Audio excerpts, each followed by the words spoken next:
Welcome to Under the Bar, an interview series dedicated to taking your powerlifting knowledge to the next level so you can lift more and train smarter. Today I'm here with Rowan Bishop with a bunch of initials behind her name: MS, RDN, LDN, CPT. She's a performance dietitian, personal trainer, and nationally qualified powerlifter. Rowan works with athletes to fuel strength, recovery, and long-term performance.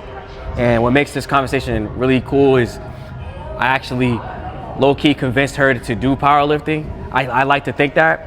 I told her she needs to compete. She trusted that process, and now she's doing it at a high level. Rowan, go ahead and introduce yourself, give your background a little bit, and how you got into nutrition and training. Yeah, I would definitely say that's true. Yeah, I started powerlifting in 2023 is when I officially signed up for my first meet here, here at Urban Powerhouse. So that seems like such a long time ago now, but it was only like 2 years and some change ago. Yeah. And you definitely were the person to convince me that I needed to do this, and I feel like that was an extremely big decision in my life. So thank you for that. Awesome. In terms of my history with athletes, I feel like that goes back into my just childhood, as far back as I can remember. I was an athlete. I played basketball in elementary and middle school. When I got to high school, I played field hockey. I played basketball for a few years before switching to indoor track, and I did outdoor track. I always liked to be extremely competitive. I played field hockey. My first year playing that sport ever was my freshman year, and I made JV, but then I played a bunch of games up in varsity to the point where my team surprised me by giving me a varsity letter for at our team banquet at the end of the season. So awesome. Always been very competitive. I get it from my older sister a lot. She played a lot of sports. She was team captain. She was extremely competitive. She was the one who told me that I should be getting into sports as well too, but not only that, she was very smart as well. So she was somebody who was a big role model for me. So after high school, I actually decided to not continue with my athletic career in terms of organized sports. I wanted to focus on academics instead. I thought that I was going to be a dentist going into undergrad when I first got started for at least my first 2 years. And so that's what I had in mind. Kind of gave up the sports. I told myself that I was going to just go to the gym. But then when the time came around, I realized I didn't know exactly how to set up a workout or know what I should be doing or anything at all. All I had was literally my team field hockey workouts that my coach would give me, and it's I didn't know how to do that inside the weight room because we would just do that body weight. So it was okay, right. Or on a track. So it was I don't know how to do these. So kind of just doing some machines. I had a gym class in high school that showed us how to use some machines. So doing that type of knowledge, but I didn't know too much, and I didn't go that frequently. I only went once every 2 weeks. And it came to the point where, the freshman 15, you've probably heard of that in college, where people gain 15 pounds their first year. Yeah. For me, it was kind of an opposite effect, where I ended up losing a lot of weight, and I ended up under 100 pounds just because my eating schedule was off, my athletic schedule was completely off, and that's just how it ended up happening for me. So it came to a point where the end of my freshman year, I was okay, something has to give. I don't want to be like that anymore. And it took some time because I didn't really start until my sophomore year of college, but I started following a bunch of different women on Instagram, Brett Contreras, Glute Squad, all the different girls in his Glute Squad. I would follow them, and I would just see them lifting massive amounts of weight, and I would just be oh my gosh, that's insane, that they're doing this, and they very fit, and it's they kind of resemble my body type because I was always leaner, but they were still growing and able to do that. So I was okay, this looks like something that I could do. So they were people that I started to look up to. So I signed up for Brett's program. It was super affordable, $25 per month. And I started going to the gym at my college. That's where I met you. And so working out, lifting 3 times a week, and I started to see real progress. And I was okay, I need to become a personal trainer too, because I think that's super cool. And so I got my certified personal trainer certificate from NASM in my junior year, and then after that I decided to get my master's in nutrition in order to just educate my clients better, and that turned into me going into the dietetics path and earning the dietitian credential, just because I went to Tufts for my undergrad and for my master's degree, but they had a program with Simmons that allowed you to earn all the education and experiences that you needed to do a dietetic internship, which I did at Mass General. And so I was able to become a dietitian by finishing my internship, taking this exam this past summer, and I started working. So that's how Blueprint Nutrition was born. Now I work helping performance athletes at powerlifting. I coach track and field, so I basically help like any type of sport. So it's pretty cool, and that's kind of how I ended up getting into performance nutrition. Like, I always knew that I wanted to work with athletes. Even when people told me, like, you know, when you start as a dietitian, you should really focus on clinical, or sports nutrition is really competitive, it's hard to get into, so you just make sure like you have a backup. Like, that's what you would hear a lot, but thankfully I had a lot of good mentors, and I got to work closely with dietitians who work specifically with powerlifters, and I was able to kind of still make my way into this space and continue to do so. And I'm really happy because I always knew that sports nutrition was the avenue I wanted to go into. Awesome. So when we first talked, like, you were lifting, like you mentioned as well, Yep. Not competing, but what finally made you take that leap into powerlifting?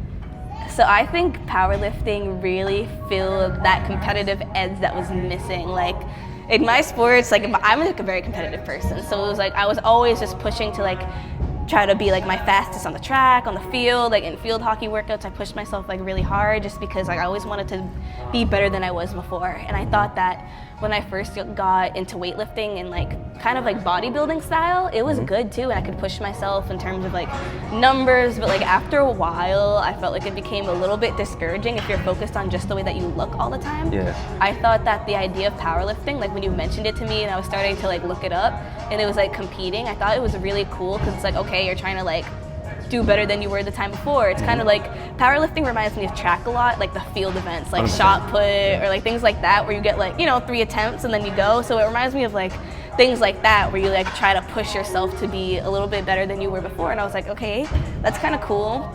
You can go into the gym and focus on the numbers that you did instead of what you look like per se. So I thought that was really good. It was like a good thing for longevity because I feel like after a while you just get burned out thinking about aesthetics all the time. Right.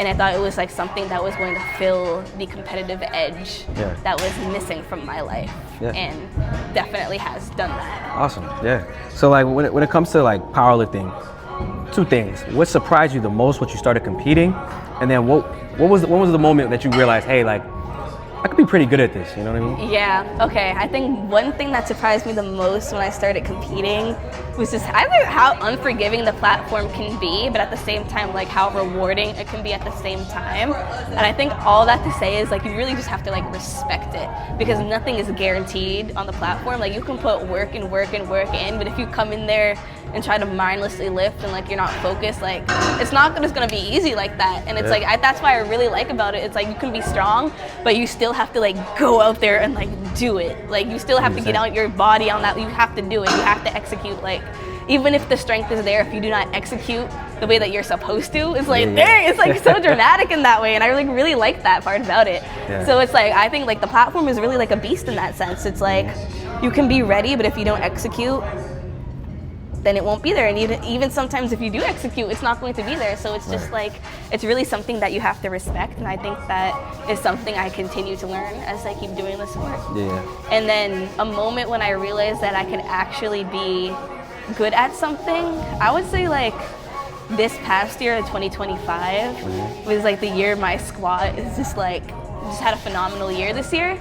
And so this is kind of like extremely, it makes me have a completely different mindset about it, because like before I would have considered it like one of my worst lifts, and I used to get like scared getting under the bar and like scared if I could feel it heavy on my back. But it's like now I feel like so confident, and it's just like I'm a completely different person because of it. And I think that idea of continuing to like get uncomfortable and be comfortable having imperfections and working on them and having things to get better at is the thing I like about this sport that tells me, okay, I can be good at that, because I'm really good at having like working on things that I can be better at.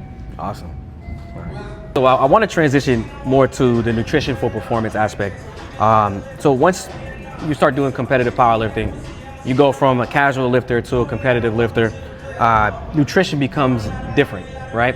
Is there a difference from your perspective? What's the difference between someone who's just going to the gym working out versus somebody who's training to go to nationals or training to just compete on the platform? Absolutely. I think the difference between somebody going to the gym and working out and somebody competing is exactly what you said. That person competing is now fueling for performance.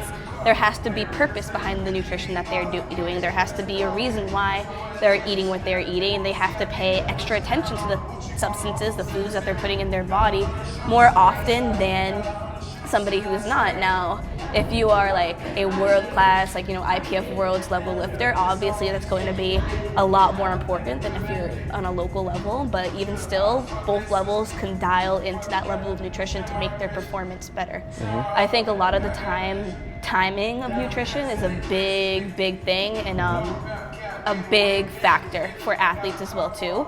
I think a lot of the time people focus too much on what they should eat in terms of specific foods. Like, they'll focus on, okay, this food is great, this food is bad. In reality, what they should be focusing on is the balance of their macronutrients and timing as well too, more than what is necessarily labeled black and white, good or bad. Gotcha. From your perspective as well, when it comes to nutrition, going back to like the performance aspect, what does that look like day to day for a powerlifter? Yeah, I think a lot of the times when people immediately think about powerlifting nutrition or like eating for powerlifting performance, they think about what people eat immediately before they have their lifting session before the gym, or meet day nutrition. Like, I feel like those are like the biggest questions that I commonly get a lot. In reality, what is going to help your performance in the long run is stacking wins over time. So it's not necessarily what you eat right before a meet or right before a session, but it's how you're consistently fueling yourself, right? So that would look like not skipping meals according to your body's needs and your body's hunger cues, like paying attention to that, making sure you're eating enough protein, making sure that your nutrition is spread out throughout the day, making sure that you're eating the proper nutrients before a workout and not things that might make your stomach upset or might affect your performance. So things like that really start to play a big role when somebody starts to really get into the competitive realm. Awesome. All right, so I want to get into like underfueling and cutting, because we mentioned that before when talking about protein. A lot of lifters struggle with cutting weight or staying lean without killing their strength. What's the biggest mistake you see lifters make when it comes to cutting or underfueling? I know you mentioned like the lack of carbs, especially for powerlifters. Yeah, I actually just made a good post about 3 of the best tips that I would give, so definitely go and check that out too. But I think one of the biggest things I've seen is timeline, not giving themselves enough time in order to make the weight and still relying on cutting carbohydrates. Calories in general. I think if you're going to give yourself like a short timeline, make sure that you include a rapid weight cut strategy as well, and don't just cut your calories down to nothing. So like timeline is a big thing that people, I feel like, mess up. And also macronutrient distribution. I think oftentimes a lot of the literature out there is from body composition, and the cutting strategies have been not in the setting of performance. So I think a lot of people cut like bodybuilders, and they'll have, which what I mean by that is out of their total calories, like their carbohydrate percentage is too low and their fat percentage is usually too high, and sometimes protein too high as well too. But oftentimes fat is one of those things where if it's too high, it's going to affect your performance. So yeah, for sure. No, and so like, what you just mentioned, like, having high fat can reduce your performance. At what point does underfueling, like when you're really cutting, like, as obviously people have to cut, they got to make weight, but when does that start to really hurt performance? I would say that when it's too long of a cut as well too. The longer that you go, usually like around like the 6-month mark is when people really start to feel crappy a long time. And when your carbohydrate distribution is too low, that's when you'll definitely see it start to affect performance. And honestly, if it's just your intake is too low as well too. I think a lot of the times people do like a really insane calorie drop. But like, you can cut your calories to a certain extent, and then continue there and then gut cut or water load and cut and continue, or like do another rapid weight cut in conjunction of what you're doing too, so that you don't have to rely totally on the calorie cut. Awesome. So you're a nationally qualified powerlifter, so your meet prep matters. Can you walk us through what a meet day nutrition looks like from waking up to that third deadlift? Yeah, so I always say the big themes to keep it stupid simple are carb heavy. This is a performance day, so recovery does not matter today. What matters today is fueling for performance. So carbs are your best friend on meet day. And moderate protein, low to moderate fiber, low to moderate fat, and familiarity. That's going to be the second best thing for you. You want to make sure that so if you're like a sumo deadlifter, right, you're not going to go out there and try to pull conventional or vice versa. You're going to go out there and do what you trained in the gym for.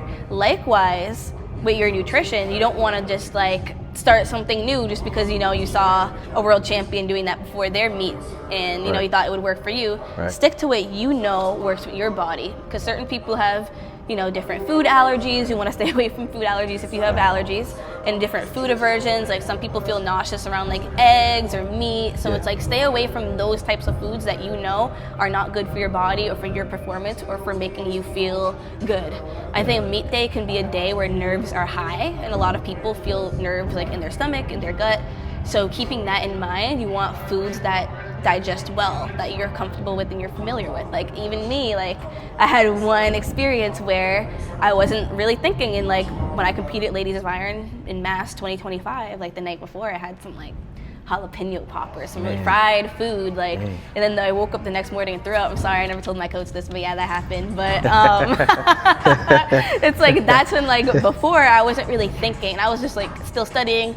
I wasn't thinking about what I was putting in your body, and that's the difference between being like a beginner and starting to get into that competitive edge. Is like you start to think about the things that you're putting into your body and your recovery as well too. So things like fiber, healthy fats, high protein, that's great for your recovery days. Like that's good for fiber is great for your gut health on recovery days.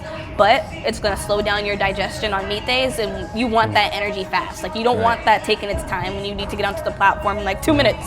So you need to make sure that you're keeping it simple. Like I'm a liquid person. I love Gatorade. I love like easy things to eat on meet day. You wanna make sure that you have that familiar aspect and you're not overdoing it. Like fat takes longer to digest, fiber takes longer to digest. You don't need it when your goal is to perform. It can be saved for after the third deadlift. And as for in between, it's going to be essentially like you could stick to carbs. Some people like a little bit of protein in between. I would say after you weigh in, your meal could definitely be consisted of at least 50% carbs or more. A little bit of protein, maybe like the size of your palm or less, like just like a small serving. Just if you're eyeballing to give like rough estimates. And I wouldn't even do fats. I would just keep it protein and carbohydrates. That's me personally. Maybe like a little bit if you're into that, like carrots and ranch or something like that. But in between, caffeine, you like to time that 30 minutes to an hour before you're performing. So I like to do it about like 40 minutes before I do my squat. That's when it kicks in. And then in between, simple carb, like Gatorade, like candy, like things that are gonna go quick, things that won't need to digest, and that will help you get ready to go. So like I said, the two big themes are familiarity, things that your body knows you perform well with, and carbs, because you're gonna need to perform, not recover. Awesome. All right, so you have done a lot with nutrition, you've given a lot of advice, we really appreciate that, but obviously nobody's perfect, right? With that being said, what's that fried food story?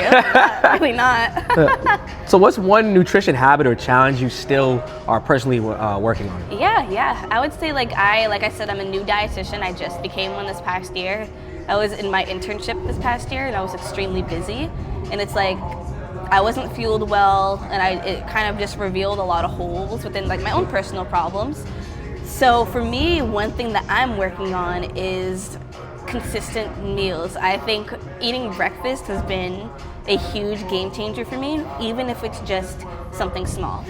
Like lately my breakfast, my go-to before I go to my main job in the morning has been sliced apples and a little to-go peanut butter cup, and it's like pre-sliced apples and a thing of yogurt and then coffee. that's been my breakfast now, and it makes such a huge difference of me getting the amount of calories that I need in for the day. And I used to like just have this mindset of, oh, I don't have time to eat, I just have to rush through and do it. But in reality, you have time to take 5-10 minutes to sit down and eat for yourself if you need to. Like, I came into like my last 2 meets a little bit underweight, just like underfueled in general, just because I let my schedule get to me, and it's like I just didn't take time to like sit down and eat a banana.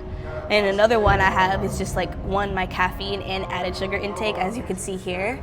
I've started to limit my Red Bulls mainly for like just like my workouts. I've been starting to lean more towards coffee, getting some protein in the morning as well too, with like Fairlife coffee. Got like a frother, so I've been doing that. So it's like I'm definitely not perfect.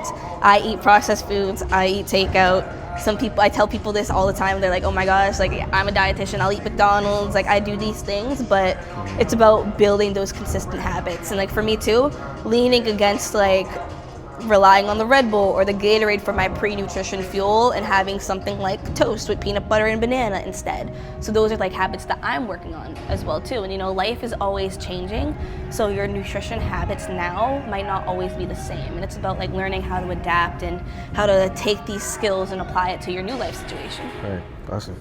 So last question I ask you is if you could give one piece of nutrition advice to every powerlifter who wants to get stronger, what would it be? Work with me. I'm just kidding.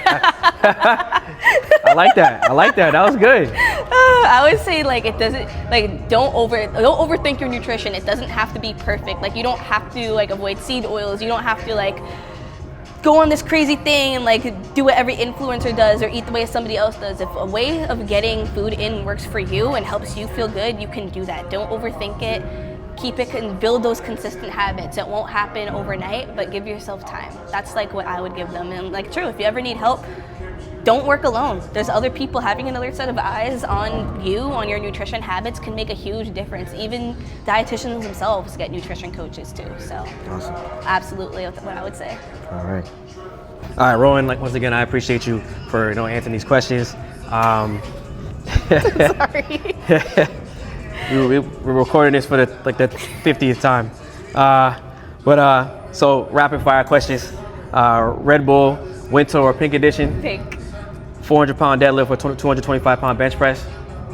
400 deadlift. All right. We know the bench is more impressive, but that's just me. True. Empty or packed gym? Empty. Realest question on here, Drake or Kendrick? Drake. Right answer. Chicken or beef? Beef. And then summer or fall? Summer.